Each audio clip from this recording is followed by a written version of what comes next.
Welcome to the Talk Unmentionables podcast, an inclusive space for real, unfiltered conversations about topics we often shy away from. From confronting imposter syndrome and redefining your professional brand to navigating the complexities of marriage and parenthood to coping with grief. Each episode explores life's unmentionables with openness, empathy, and authenticity. This is a space where honesty meets growth.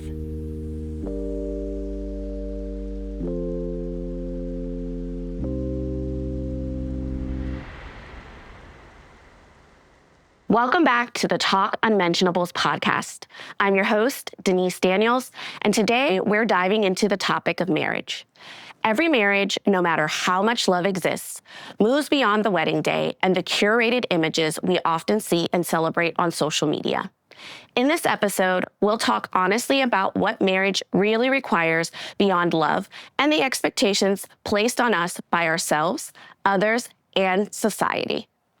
This conversation isn't about airing dirty laundry. It's about offering clarity and truth around what supports a long-standing, healthy marriage. I'm joined by Cory and Christina Underwood, who met in 2003 and have been married since 2010. Both are graduates of Radford University and are parents of two beautiful children. After 15 years of marriage, they're still going strong and live by the motto 4-4-4, for better, for worse, for life. Cory and Christina, welcome. Thank you. Thank you for having us. Yes. So before we dive in, I want to spend a few minutes getting to know you both. So when you first met each other in 2003, what initially drew you to each other? And how do you think those early versions of yourselves shaped the relationship you were building at that time? You want to go first? So I'm laughing because we have differing stories about how we first met and things like that. Mine is, of course, the truth. But I was a freshman. Mm-hmm. He was. I don't know what year I was on. That don't matter. Okay. He was already in school, and I remember him and his friend came up to me, my friend, in the dining area, and in my opinion, an attempt to kind of holler at us, talk to us, see what's going on. So I wasn't initially drawn to him because, truth be told, he looked a mess. And while appearance is not everything, it's the first thing I kind of saw. And his hair he had a lot of hair back then, so his hair was everywhere. And I think he just had on some sweats and a T-shirt. And I was just hey, but But things changed because that same day, I was at a friend's house hanging out, and he walked in. Didn't know they were friends. And his hair was cut, so he had a smooth cut. And he had on regular clothes. So then I was like, oh, hey, how you doing? Cleans up nice. So, it changed the game a little bit. So then my eye was on him at that point. So I think that kind of, started it. It's a good story. Okay, so what's your story? Because we always know there's two versions. Oh, three versions. I mean, for the most part, it's correct. Being at the school that we went to, it wasn't a lot of us there. And so when you saw other Black people, especially, we wanted to make sure we gravitate and talk to them. And so that's mostly what it was. But she was always very nice. She was one of the nicest people that I've ever met, especially at that point in my life. She was always kind, always caring, always considerate, the best friend you could have, being in college. And so that drew me to her being kind. Well, don't look at me like that. Before. Yeah, but I mean. Kudos, Cory, kudos. Especially over time, I didn't know that she liked me because she did things not just for me, but for my whole friend group. So it was, but later I found out that was just her way of working in with me. Yeah, so I know a little bit about your story, and you started off as friends at first. Mm-hmm. And was the intention for both of you to start a friendship, or do you feel like one or both of you were going into it romantically, but just kind of defaulted to the friend thing? Just want to understand that a little bit more. Let me say my answer first. That way, get to yours. So for me, it was just like I said, I didn't even know that she liked me. Like she did nice things for me and my friend group. Like she would play video games with us. She learned how to play video games. Like she was like one of the homies.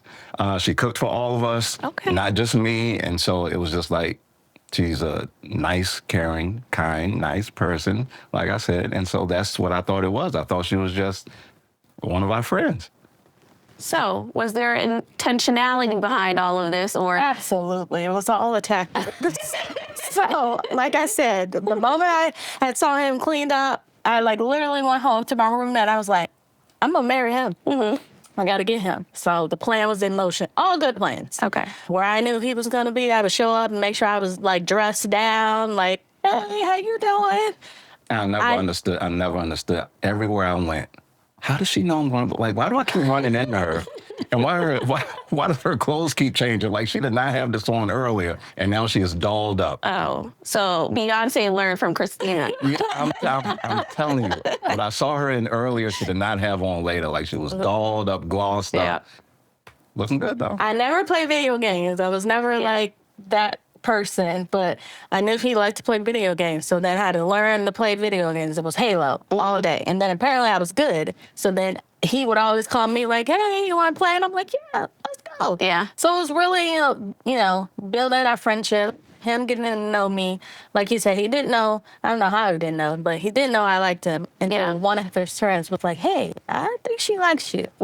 I still didn't believe it. Yeah. But yeah, he didn't believe it. Yeah. I just did little things. Yeah, men have these blinders on. That's very interesting. Yeah.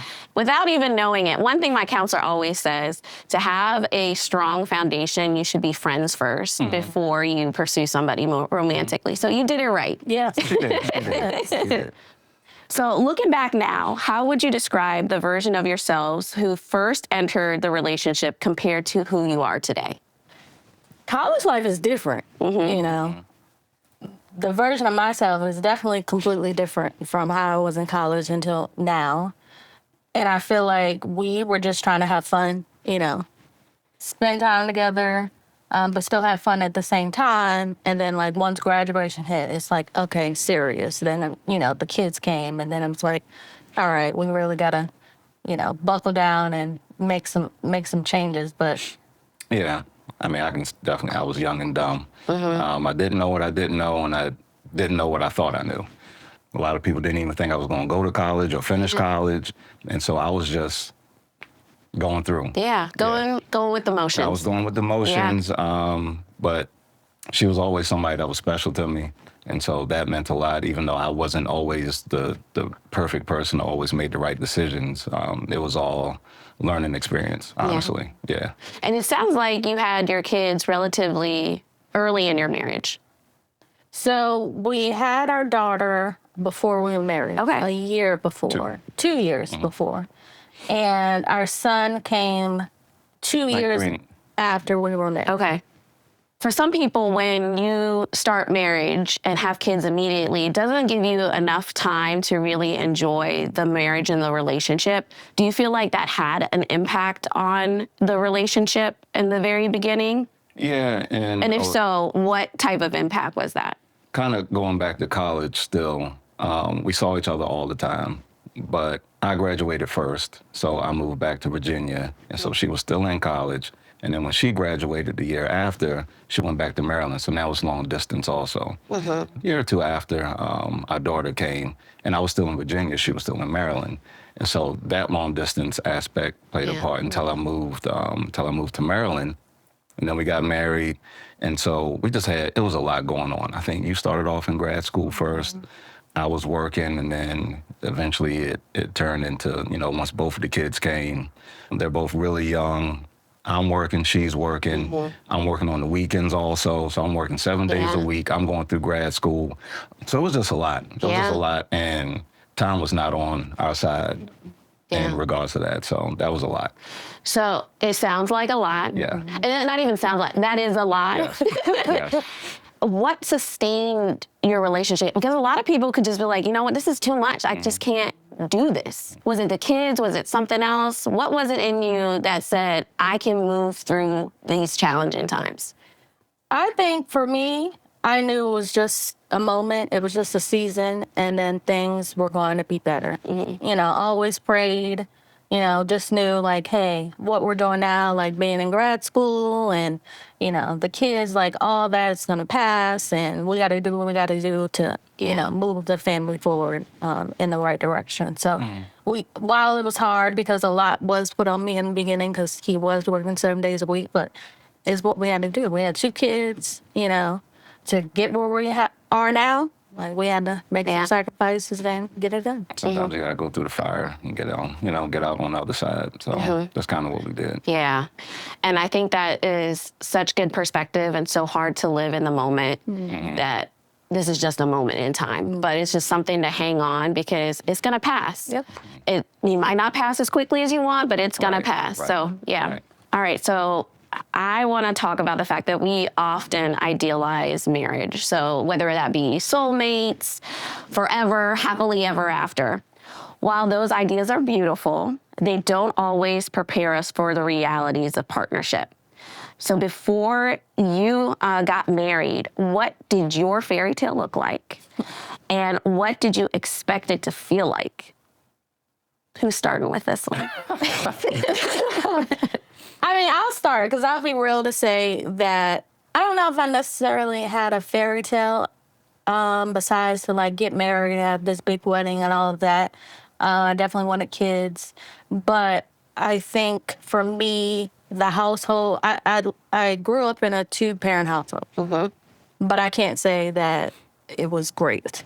So what I saw in, you know, my parents and, you know, their marriage, I just knew I didn't want that. Yeah. So I think for me, not having that was going to be better. So I tried to make sure I looked, you know, for someone that was caring and loving, and not to say my parents weren't as it relates to, you know, me and my siblings, but just more so Within your marriage. within my marriage. That's fair. Yeah. For me, grew up 2-parent household as well. From what I kind of saw, I mean, my parents' marriage seemed fine, but of course, you know, they had their own things that kids aren't going to know about. But from what I saw, to be honest, I thought I was just supposed to run the streets my whole life. I didn't think it was going to be marriage and kids and all that. I didn't see that for me at a young age. Okay. Over time, you learn to follow what you know is right. You know, you turn into your own person. You learn yourself and what you really want in life. And when you meet that person, you know. And so things change. You know, what you don't have as an idea of a fairy tale at first turns into one later. So. And not to speak for his family, but I think that his parents are more on the traditional side than mine. Yes. So they have this mentality, which I think a lot of other people do, whereas the women are supposed to do this and the men are supposed to do this. And I also, you know, I recognize that, and I saw that early on in our marriage, and I made it a point to bring us together and say, hey, we're one, you know, in so many ways, to where we even do certain things, like we have days in which all of us cook. Even the kids, they have their own day. Yeah. We're starving on those days, but that's okay. You know, we make it work. For some reason, I have more days to cook than everybody else, but I don't know how that worked out. That goes to show you probably cook good meals. I think they're great. Well, you know, that's up for discussion. I think what they're the kids say, 6'7", 6'7". Yeah. But, you know, I say all that to say, so a lot of what people think are the women's responsibilities don't fall, you know, solely on me. Yeah. Now, while I do agree that some things should be handled, you know, by the male, like I'm not about to be outside changing oil and and all that, even though I don't think I know how. I think I know how to at least check. Yes. And we want to, you know, we have a daughter and a son, so we want to make sure that they also know, take care of yourself, because you can't depend on anyone else. But yeah, we just make sure everyone knows, like, we're together. Everyone has, you know, plays off of their strengths. Everyone has their own chores, expectations, things like that. So. I really like that you made it a point, because I was going to ask, knowing that Cory's parents are more traditional, it sounds like there were more specific gender roles. So setting expectations like in a kind way, hey, I'm not going to do this, or this is not how I grew up, and kind of setting the foundation and saying, our marriage isn't going to look like my parents and vice versa. What is going to work for us? Because we are different. We grew up in a different generation. So I think that's really good, because if Cory would have had the expectation of this is how a wife shows up based on what he saw at home, and you're year 2, year 3 in, and then you try to bring this up, that's a lot harder to try to navigate and adjust that look and feel. I want to ask, though, how easy was that conversation for you to say, hey, what's happening over in your household is not going to necessarily work here? I mean, I think it took a couple of conversations, because I think he was definitely like, that's not my job. Like, you should be doing that. So then I think I was being petty too. Like, well, then you take out the trash. That's not my job, you know? But so I think it took a couple of conversations. I think it took him realizing, like, yes, it shouldn't be, you know, all on you. We took it slow with the kids. I mean, now they're older, so they can help out and do more. But yeah, it definitely took a couple of conversations. It takes growth, especially, I mean, for both. If you're set in one way, or if that's the way you're used to something being, to be open to that. I don't think it took that many conversations, but it was something I definitely had to understand and realize. And you can't go off of what everyone else says. Like, everyone else is going to say, like, you doing that? Like, she's supposed to be doing that, and vice versa. You can't go, you got to go with what you know works for you. And you have to know you have to know the person that you're with, and you have to focus on that. Yeah. As soon as you start letting that outside, solid advice. As soon as you start letting that outside voice in and all of that, that's when things go sideways. I'll never forget. His mother was just hanging out at our house, and I was like, hey, can you take out the trash? And she was like, well, why you can't take out the trash? And then I had asked him, like, hey, can you get started on dinner? And then it turned around on me, well, why you can't do it? I was like, well, hold on now. Hold on. I was like, we got equal roles. Yeah. So why you can't take out the trash? I'm joking. We're going to go ahead and move to the next question on that. So where do you think those expectations came from family, society, faith, or something else? So talking about what you thought a fairy tale would look like. Did you have any expectations? I didn't really have any expectations at first, no. I didn't have any. Like, just going through life and going through the relationship, learning as I go. But as we continue to develop, it was more about faith. And we learned from outside sources and other couples based on what we did not want to do. Like, we will look at them, and we still look at couples today and like, no, we're not doing that. I'm glad we're not like that. Yeah. I really like that. You're not taking what the couples are doing well, like, oh, we need to implement that. I'm more so noticing what you don't want in your marriage. Yeah. I think that is such practical advice without you even knowing that you're giving advice, but I think more people should do that versus trying to follow and implement, because you don't know what's happening behind closed doors. So I love that. Correct. Christina? Well, you know, so we do that. But I will say, if I'm being honest, there are some things where I see, like, my married friend couples do, where I'm like, I go back to them, I was like, hey, we should try that. So, for example, one of my close girlfriends, for their anniversary, they swap out the years to which they plan and kind of do things. And for our anniversary, it's usually, you know, me just kind of planning, because I'm a planner at nature, you know, in my professional role and, you know, personal. And I just like to do those things. So, you know, I kind of just show up here, this is where we're going, and, you know, everything's kind of done. I went to him, you know, years back, and I was like, hey, I think we should swap out. Like, I'll do this year, then you do next year, and, you know. So there's little things that might be good to where I'm like, you know, we can kind of take on, because I think that's also good. So I'm surprised, too, at some things for, you know, anniversary and things like that, and it's not just, you know, me kind of planning it out. Yeah. So you have implemented this, where you're planning one year, he's planning the other year? We getting there. Okay. But it's harder It's for going me to take a couple conversations. Yeah. But it's harder for me to get certain things from other couples or like my friends and stuff because I don't like, for one, guys don't really share like what's going on in their marriage. And I'm not on social media like that. So I don't see what everyone else is doing anyway. Okay. So I can't pull from that. All right, Christina, I'm gonna work on him too. I don't talk to anybody. Okay. Like I'm He real. does it. Okay. He's a texter. He's like, he's not gonna pick up the phone. And a lot of his even- friends are still far away, like, Okay. from college. So I have close friends that are here. A lot of his are still Yeah, far. but So. Majority of the time, like you'll never hear me like talking on the phone, and or just even texting. Really, like I'm doing my own thing. Okay. So All right. You'll be surprised one year. We're gonna work on him. Got it. Okay. So This year.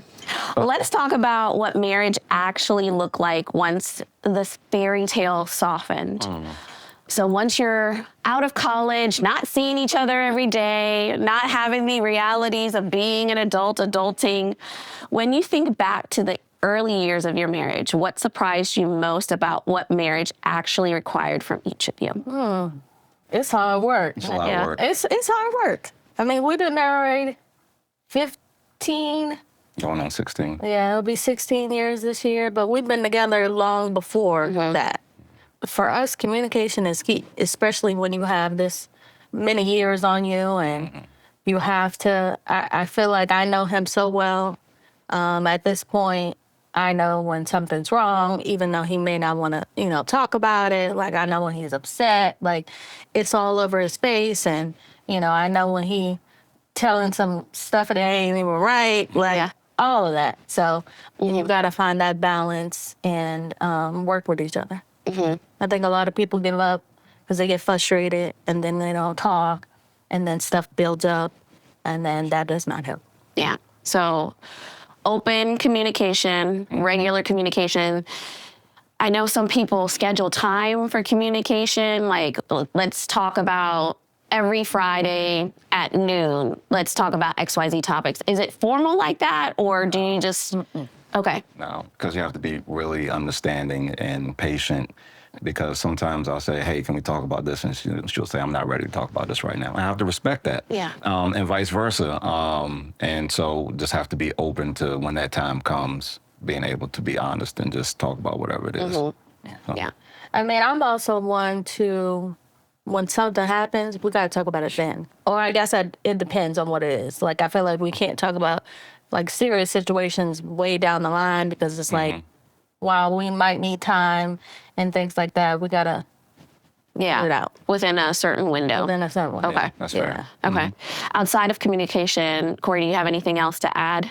It was a lot of work. Like you said, going from seeing each other all the time to now being kind of long distance, and then kids come and having all the responsibilities. Just learning, like honestly, to communicate and just take it one day at a time because we're still learning things. After being together was 22 years in total. We're still learning things as we go. So it's just being patient and loving the person that you're with. Period. That's it. Yeah. Yeah. Communication and patience. Okay. So how did you learn to navigate conflict together, especially when you didn't see things the same way or had very different needs or perspectives? For me, I'm probably always like, I'm always right. So whatever I say is, correct. So I had to get out of that mentality. So I have to say, for us, it was a challenge, and we knew that because it came back to communication.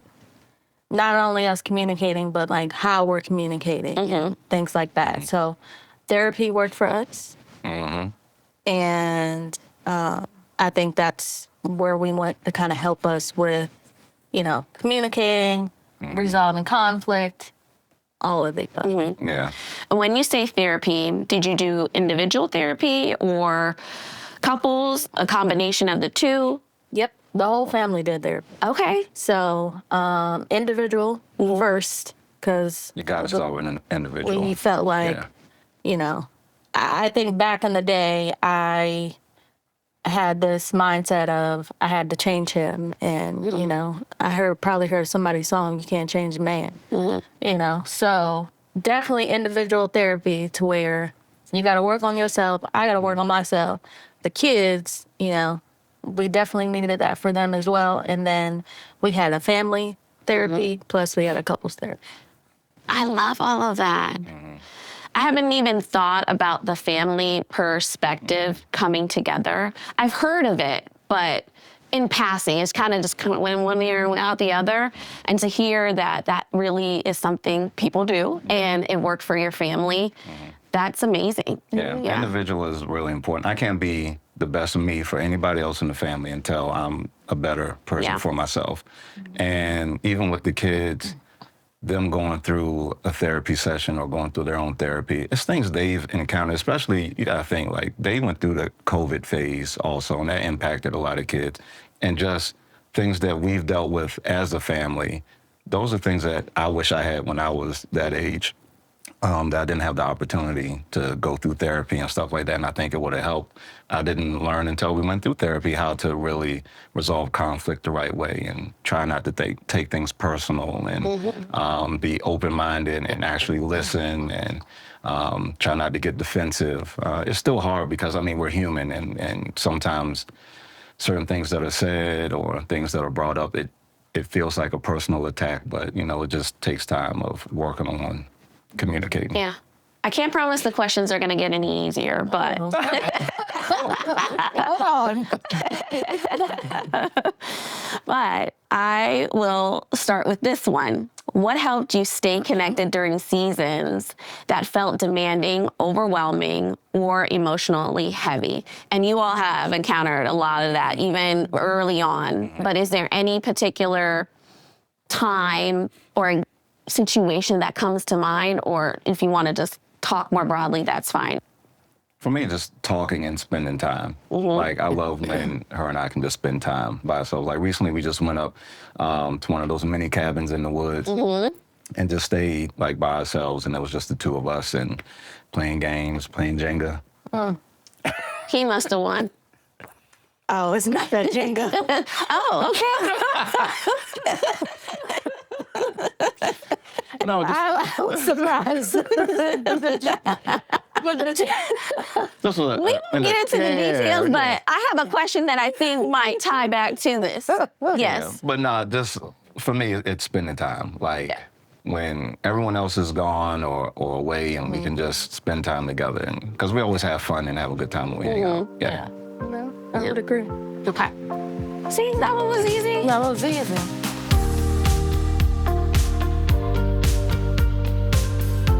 Whether you're seeking guidance for your business, your team, or your own professional development and personal growth, I would love to work with you one-on-one to help you achieve your goals and bring your vision to life.